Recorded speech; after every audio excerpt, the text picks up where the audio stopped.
Hello, my name is Marcus. I'm the compiler of a collection of therapy quotes entitled Psychoanalytic Self-Awareness Quotes.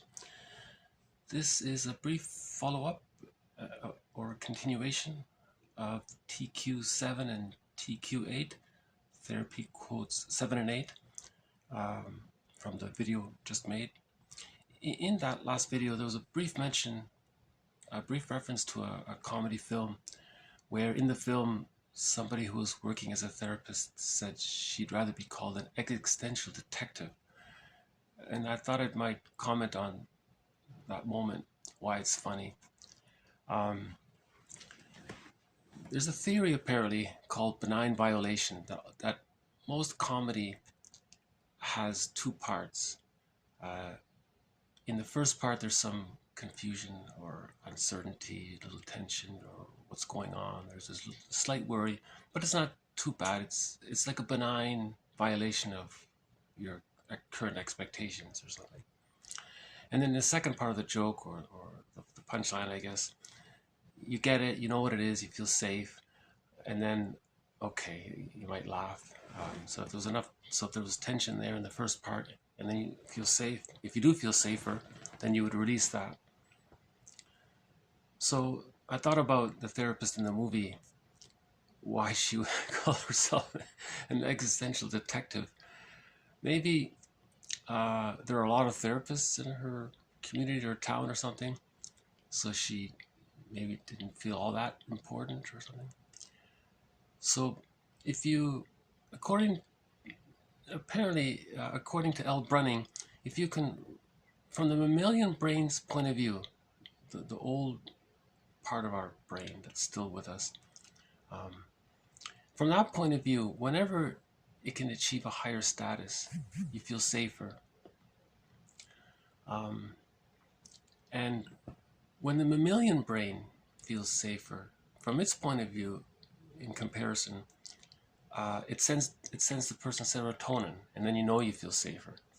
So status, from the old brain's point of view, releases serotonin, therefore safer. And that's the theory of humor, the benign violation theory of humor. In the first part, you're feeling a little tension, and in the second part, you're feeling safer. So she said, well, there are a lot of therapists out there. I'm not just an ordinary therapist, I'm an existential detective. So that contrast between how she felt about normally being a therapist and this imagined higher position of being a detective, an existential detective, it's more important, right? You're helping people find their identities, it's more important sounding. And so that's I thought I'd just do a quick follow-up.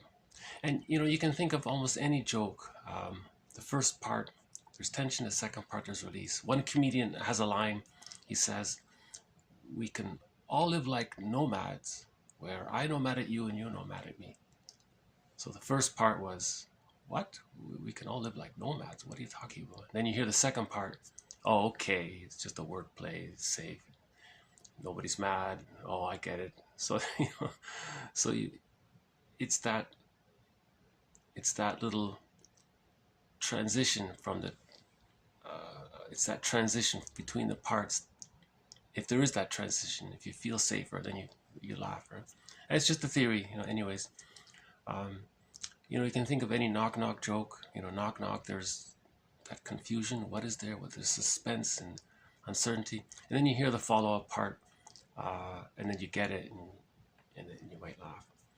And it's something to consider when you're watching movies. Why you just found it funny. Anyways, so that's just a brief follow-up.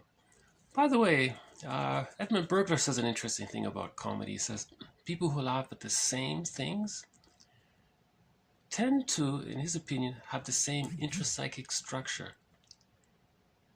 So it's just something to think about. So people who laugh at the same kinds of jokes, or the same things, have a similar, maybe inner orientation or perception of things.